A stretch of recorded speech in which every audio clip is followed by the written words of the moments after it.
Ramana CIT జిల్లా కార్యదర్శి.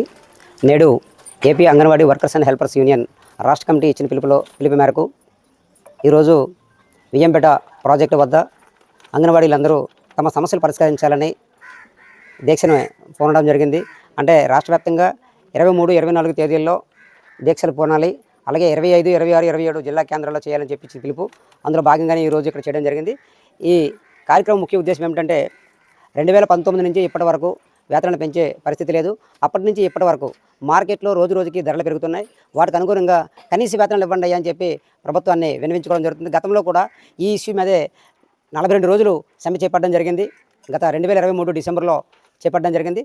ఆ సమ్మె సందర్భంగా అప్పుడు ఉన్నటువంటి అధికార పార్టీ వాళ్ళు అలాగే ప్రతిపక్షం వాళ్ళు కూడా మా టెండర్ వద్దకు వచ్చి మీ సమస్యలు పరిష్కరిస్తామని చెప్పి ప్రతిపక్షం వాళ్ళు చెప్పారు. ఈరోజు అదే ప్రతిపక్షం వాళ్ళు అధికారంలోకి వచ్చారు.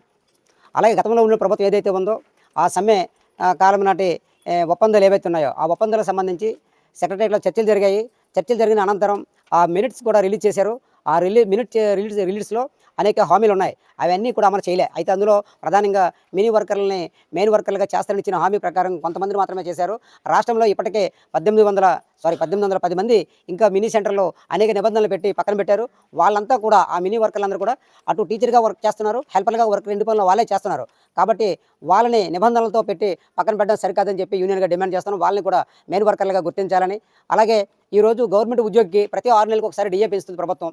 మరి ఈరోజు ఈ సంక్షేమ పథకంలో పనిచేస్తున్న అంగన్వాడీలందరూ కూడా రోజు రోజుకి ధరలు పెరుగుతున్నా కనీసం పట్టించుకోకుండా వాళ్ళకి వేతనాలు పెంచే పరిస్థితి లేదు. మేము అడుగుతుంది సుప్రీంకోర్టు ఇచ్చిన తీర్పు ప్రకారం కనీస వేతనాలు ఇవ్వాలని మేము డిమాండ్ చేస్తున్నాం. కానీ మేము గవర్నమెంట్ ఉద్యోగికి ఇచ్చిన వేతనాలు ఇవ్వాలని మేము ఎక్కడ అడగలే. కానీ ఈరోజేమో ఇచ్చిందేమో అరకొర వేతనం ఇచ్చి వీళ్ళతో వెట్టి చాకరీ చేయించుకొని రకరకాల యాప్లతో ఇబ్బందులు పెడుతూ ఈరోజు అంగన్వాడీపై ఒత్తిడి తీసుకొస్తుంది. ఇది సరైన పద్ధతి కాదని చెప్పి యూనియన్గా ప్రభుత్వానికి హెచ్చరిస్తున్నాం. ఒకటి. రెండోది ఏంటంటే ముఖ్యంగా ఈరోజు అంగన్వాడీ వర్కర్లు పెడుతున్నటువంటి ఇబ్బందులు ఇన్నని కాదు, చాలా. కాబట్టి మేము ఆ ఒత్తిడి నుంచి అంగన్వాడీని మినహాయించి అదనపు పనులు కూడా అంగన్వాడీ వర్కర్లకి ఈరోజు చెప్పి ఇబ్బంది పెడుతున్నారు. కాబట్టి ఓ పక్క మోడీ వచ్చిన నాటి నుంచి ఏం చేస్తున్నారు, సంక్షేమ పథకాలు పెట్టే ఖర్చు. ఈరోజు అంగన్వాడీ అసలు ప్రధానంగా శిశు సంక్షేమ శాఖ ఏర్పాటు చేయడానికి ప్రధాన ఉద్దేశం ఏంటి, పౌష్టికాహారం అందించడం. కానీ ఈరోజు ఆ పౌష్టికాహారం అందించడానికి బడ్జెట్ ఎక్కువ కేటాయించాలి. కానీ కేంద్ర ప్రభుత్వం బడ్జెట్ ఎక్కువ కేటాయించకుండా ఆ పిల్లలకు పెట్టే ఖర్చు కూడా తగ్గించుకుంది. అందుకని గతంలో కూడా ఈ ప్రీ స్కూల్ పిల్లలకి స్నాక్స్ ఇచ్చేవారు. స్నాక్స్ కూడా ఈరోజు తగ్గించుకుంది. మరి ఈ ప్రభుత్వం ఈ గర్భిణీలకు, బాలింతలకు, చిన్నారులకు పౌష్టికాహారం అందిస్తామనే ఉద్దేశంతో పెట్టిన శిశు సంక్షేమ శాఖని పూర్తిగా నీరుగార్చిన దురుద్దేశంతో ఈరోజు మోడీ కంకణం కట్టుకున్నాడు. దానికి అనుగుణంగానే ఈరోజు కూటమి ప్రభుత్వం కూడా నడుచుకుంటుంది.